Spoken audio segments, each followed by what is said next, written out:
안녕하세요 구독자 여러분, 막장 사연 전문 유튜버 막장 드라마 김실장입니다. 오늘은 정말 어디 가서 하소연할 데도 없어서 속이 새까맣게 타들어가다 못해 숯덩이가 되어버린 제 이야기를 직접 들려드리려고 합니다. 이건 남의 이야기가 아니에요. 바로 제가 바로 이 자리에서 지금 이 순간에도 겪고 있는 생지옥 같은 현실입니다. 여러분 상상이나 해보셨어요? 바깥 온도가 34도인데 사무실 온도가 27도인 상황에서 뜨거운 바람이 나오는 에어컨이요. 네, 제가 바로 그 지옥의 아궁이 한복판에서 매일 생존 투쟁을 벌이고 있습니다. 그리고 그 지옥문을 연장본인은 바로 저희 팀의 그분입니다. 이야기는 한 남자로부터 시작됐어요. 저희 팀에 저보다 나이가 한참 많은 팀장님이 한 분 계셨습니다. 이분을 뭐라고 설명해야 할까요? 회사에 존재하는 이유를 알 수 없는 살아있는 화석, 혹은 회사의 지방령, 그런 느낌의 사람이었어요. 일단 이분은요, 일을 안 해요. 아니, 안 한다는 표현은 부족해요. 일을 안 하려고 온갖 수를 쓰는 사람이었습니다. 본인 앞으로 떨어진 업무는요, 슬쩍 훑어보는 척하다가 기가 막힌 타이밍에 김대리, 이거 잠깐만 봐줄래? 난 젊은 사람 감각이 필요하더라 하면서 쓱 저한테 떠넘기는 게 일상이었어요. 저뿐만이 아니에요. 자기보다 어리고 좀 만만해 보인다? 그럼 귀신같이 알아채고 온갖 잡물한 잡무는 다 시켰습니다. 어이, 막내야, 커피 한 잔. 애교 수준이었고요. 심지어 본인 개인 서류 복사, 은행 업무 심부름까지 시키는 걸 제 눈으로 똑똑히 봤습니다. 그런데 정작 자기는 하루 종일 뭘 하느냐? 그냥 자리에 앉아서 멍하니 모니터만 바라봐요. 그 검은 화면에 도대체 뭐가 비치는지 저는 그게 아직도 세상에서 가장 큰 미스터리 중 하나라고 생각해요. 더 기가 막힌 건 뭔지 아세요? 이분은 연차를 안 써요. 1년 365일 중에 법정 공휴일, 주말 빼고는 단 하루도 회사를 빠지는 법이 없었습니다. 심지어 전 직원이 돌아가면서 여름휴가를 떠나는 7월 말 8월 초, 그 황금 같은 휴가 기간에도 꿋꿋하게 사무실에 출근 도장을 찍었어요. 아니, 다른 사람들 편하게 쉬라고 좀 비켜주면 안 되나? 눈치가 없는 건지, 아니면 회사가 집보다 편한 건지 휴가 쓴 사람들이 괜히 미안해할 정도로 텅 빈 사무실을 떡하니 지키고 앉아 있었다니까요. 그리고 이분의 전매 특허가 있어요. 바로 밥 타령입니다. 점심시간 1시간 전부터 아이고 배고프다. 오늘 밥은 뭐 나오나? 를 혼잣말처럼 중얼거리기 시작하는데요. 그게 또 사람 미치게 만들어요. 저희는 구내식당이 있어서 점심이 제공되는데 마치 자기가 낸 돈으로 밥 먹는 것도 아니면서 무슨 조선시대 감옥에서 밥 못 얻어먹은 죄수처럼 그렇게 밥 노래를 불렀어요. 한 번은 제가 도시락을 싸온 날이 있었는데 제 자리 옆을 쓱 지나가면서 이야, 김대리는 반찬이 진수성찬이네? 누구는 밥도 안 주는데. 이러면서 대놓고 눈치를 주더라고요. 와, 그 순간 정말 숟가락으로 뒤통수를 후려치고 싶은 충동을 겨우 참았습니다. 그리고 이 남자의 가장 소름 돋는 기행은 바로 출근 시간이었습니다. 보통 저희 회사 출근 시간은 9시예요. 근데 이분은요, 매일 새벽 8시면 회사에 나와 있었어요. 일이 많아서? 절대 아니죠. 일은 제가 다 하는데요. 그냥 나와 있는 거예요. 제가 가끔 일찍 출근하는 날이면 그 어둑어둑한 사무실에 혼자 책상 스탠드 하나 켜놓고 앉아있는 그 모습을 보게 되는데, 와, 진짜 무슨 공포 영화의 한 장면 같았어요. 그 정막 속에서 혼자 앉아있는 그 모습이 너무 기괴하고 소름 끼쳐서 일부러 엘리베이터 앞에서 다른 직원들 올 때까지 기다렸다가 같이 들어간 적도 한두 번이 아니었습니다. 처음에는 그냥 이상한 사람, 특이한 사람 정도로만 생각했어요. 그래, 나한테 직접적인 피해만 안 주면 그냥 없는 사람 취급하자, 공기라고 생각하자, 그렇게 스스로를 다독이고 있었습니다.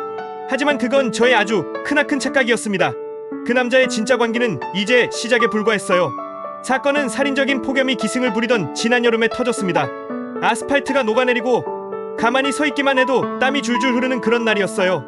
바깥 기온은 34도를 웃돌고 있었죠. 저는 그 지옥 같은 바깥 세상을 뚫고 이제 시원한 사무실에 들어가면 살았다 하는 마음으로 회사 문을 열었습니다. 그런데 사무실에 발을 들여놓는 순간 저는 제 온몸의 감각을 의심해야만 했어요. 시원하기는커녕 후덥지근하고 끈적한 공기가 제 피부에 확 하고 감겨오는 겁니다. 마치 거대한 찜질방, 아니 찜통 속에 들어온 기분이었어요. 사방에서는 이미 출근한 직원들이 손부채질을 하거나 미니 선풍기를 틀어놓고 인상을 찌푸리고 있었죠. 아니, 이게 무슨 일이지? 에어컨이 고장났나? 저는 불안한 마음으로 천장에 달린 시스템 에어컨을 올려다봤습니다. 그리고 그 작은 액정 화면에 표시된 숫자를 보고 제 눈을 의심했습니다. 희망 온도 30. 네? 30도요? 제가 뭘 잘못 본 게 아니었어요. 현재 실내 온도는 27도인데 희망 온도가 30도로 설정되어 있으니 에어컨에서는 당연히 찬바람이 아니라 미지근하다 못해 뜨거운 바람이 나오고 있었던 겁니다. 송풍구에서 나오는 그 열풍이 제 얼굴을 스치는데 와 진짜 여기 턱 밑까지 차오르더라고요. 아니 어떤 미친놈이 이 폭염에 에어컨을 30도로 맞춰놓는단 말입니까? 저는 당연히 누가 실수했겠지 생각하고 리모컨을 찾아 온도를 23도로 확 내렸어요. 그러자 잠시 후 거짓말처럼 시원한 바람이 쏟아져 나오기 시작했고 사무실의 모든 직원들이 안도의 한숨을 내쉬었죠. 아, 드디어 살았다. 이제 좀 일할 맛이 나네. 그렇게 생각하며 자리에 앉아 모니터를 켠 지 채 5분도 되지 않았을 때였어요. 제 등 뒤에서 어떤 그림자가 어슬렁거리며 에어컨 리모컨 쪽으로 다가가는 게 느껴졌어요. 그리고 들려오는 삑 하는 소리. 왠지 모를 불안감에 다시 에어컨을 올려다본 저는 경악을 금치 못했습니다. 희망 온도 30. 다시 30도로 돌아가 있는 거예요. 그리고 그 리모컨을 들고 있던 사람은 네, 맞습니다. 바로 그 지방령 팀장이었어요. 그는 아무 일도 없다는 듯 심지어 입가에 아주 희미하고 기분 나쁜 미소를 머금은 채 자기 자리로 돌아가더라고요. 그 순간 제 머릿속에서 뭔가 탁 하고 끊어지는 느낌이 들었습니다. 실수가 아니었구나. 저 인간이 일부러 저런 거구나. 그날부터 전쟁이 시작됐습니다. 제가 가서 23도로 내려놓으면 어느새 그가 와서 30도로 올려놓고 제가 다시 24도로 타협점을 찾으면 그는 칼같이 다시 30도로 원상복구시켰습니다. 이건 그냥 단순한 온도 조절이 아니었어요. 저를 향한, 아니 우리 모두를 향한 명백한 선전포고였습니다. 하루에도 수십 번씩 저는 제 자리와 에어컨 리모컨 사이를 오가야만 했습니다. 몰래 온도를 내려놓고 자리에 와서 눈치를 살피면 그는 귀신같이 알아채고 어슬렁거리며 다가와 온도를 올려놨어요. 마치 제 머리 꼭대기에서 이 모든 상황을 비웃으며 조종하는 악마처럼 보였습니다.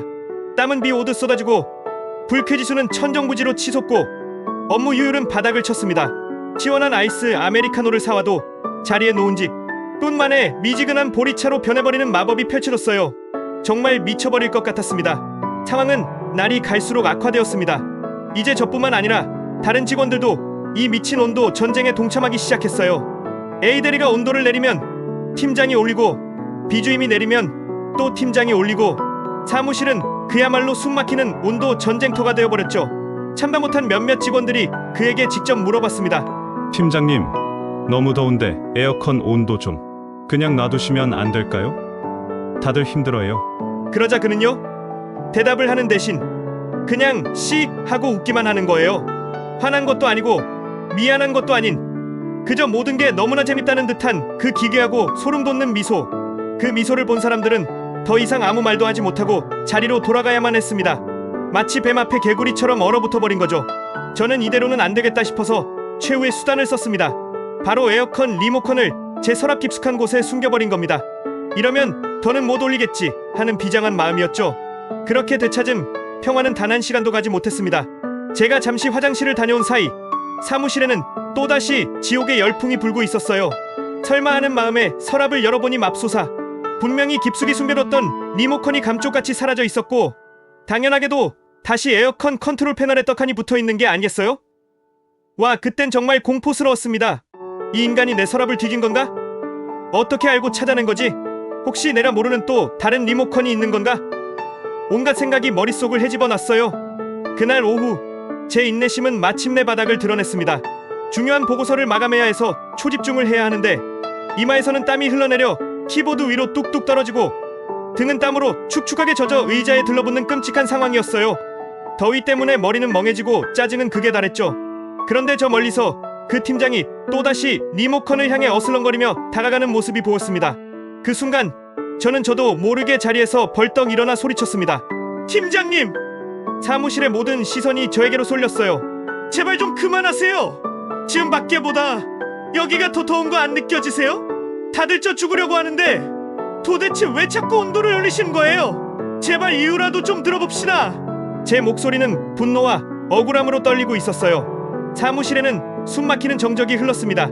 모두가 그의 입을 주목했죠. 그는 천천히 저를 돌아봤습니다. 그리고는 또다시 그 소름 끼치는 미소를 입가에 걸며 아주 나긋나긋하고 해맑은 목소리로 말하는 겁니다. 아, 김대리. 더워. 나는 딱 좋은데. 모공도 좀 열어주고 혈액순환도 되고 이게 다 건강에 좋은 거야. 하하. 그 말을 듣는 순간 저는 모든 걸 포기했습니다. 아, 이 사람은 대화가 통하는 상대가 아니구나. 상식과 논리가 존재하는 세계의 사람이 아니구나. 이건 그냥 광기 그 자체구나. 온몸에 힘이 쭉 빠져나가는 느낌이었어요. 분노를 넘어선 허탈함과 공포감이 저를 덮쳐왔습니다. 그는 저와 다른 직원들의 고통을 보며 진심으로 즐기고 있었던 겁니다. 그 일이 있은 후로 사무실의 풍경은 완전히 바뀌었습니다. 우리는 더 이상 그와 싸우는 것을 포기했어요. 이길 수 없는 싸움이라는 걸 깨달았거든요. 대신 각자 살아남을 방법을 찾기 시작했습니다. 책상마다 미니 냉풍기가 돌아가고 직원들 목에는 넥밴드 선풍기가 걸려있기 시작했어요. 등에는 아이스팩을 붙이고 일하는 사람도 생겨났습니다. 회사 돈으로 트는 에어컨을 놔두고 각자 개인 돈을 들여 더위를 피하는 웃지 못할 촌극이 벌어진 거죠. 사무실은 팀장의 자리를 중심으로 한 사하라 사막, 존과 그 외의 지역인 생존자 존으로 나뉘게 되었습니다. 그리고 그는 여전히 매일 새벽 6시에 출근해서 하루 종일 아무 일도 하지 않고 밥 타령을 하다가 지옥의 아궁이처럼 사무실 온도를 30도로 맞춰놓습니다. 그리고 그 모든 상황을 지켜보며 그 기괴한 미소를 짓고 있죠. 저는 아직도 그 이유를 모릅니다. 그가 왜 그러는 걸까요? 단순히 더위를 안 타는 체질일까요? 아니면 우리가 고통스러워하는 모습을 보며 희열을 느끼는 사이코패스일까요? 혹시 그가 이 회사의 진짜 주인인데 직원들을 테스트하고 있는 걸까요? 온갖 상상을 해봐도 답은 나오지 않더라고요. 그리고 얼마 전 정말 소름 돋는 장면을 목격했습니다. 체감온도 영하 15도의 한파가 몰아치던 겨울날이었어요.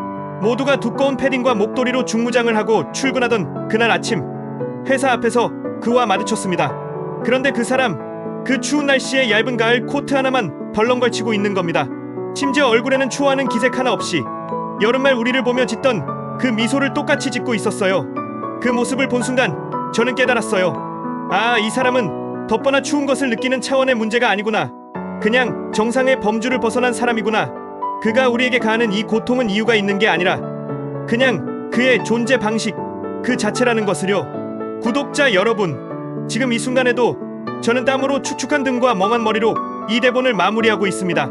저 멀리 에어컨 액정에는 선명하게 30이라는 숫자가 빛나고 있네요. 이 지옥은 과연 끝이 날까요? 아니, 애초에 여긴 정말 제가 알던 회사가 맞는 걸까요?